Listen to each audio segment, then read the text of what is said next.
Az kuzatuvchim, assalomu alaykum, salomatmisiz?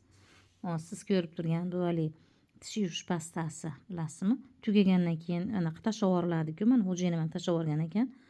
Tashlab yaxshi ulgurmagan ekan, o'sha qolgan ekan rakovinaning bir chetida turgan ekan, yangisini ishlatyapti.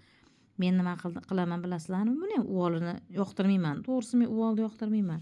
Shuning uchun sizlarga aniq aytmoqchiman. Sizlar ham uvolni unaqa qilaveringlar, ehtiyot qilaveringlar, baraka topinglar. Barakasini ham bu bersin, unaqa qilaylik, qadriga yetaylik. Ilohim keyin shunda ajoy emas, yana ham oqibatimiz bir-birimizga bo'lgan oqibatimiz yaxshilansa demoqchiman. Mana orqa tomonidan, chetdan eng ko't tomoni bor, orqa tomoni deymiz-u. Shu yerdan bunaqa kesaman-da, ishlanasini bu tomonidan foydalansam, ichidan necha kun yana tish yuvadigan anaqa qolgan bo'ladi, kremi qolgan bo'ladi demoqchiman. Shuni olganlar o'ziga olsin, o'zi biladi ham, olmaganlar hozir.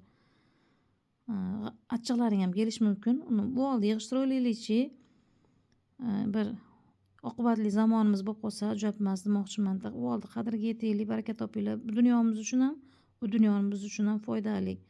Bema'niga musirga ketmasin demoqchiman. Baraka topinglar, kuninglar xayrli o'tsin.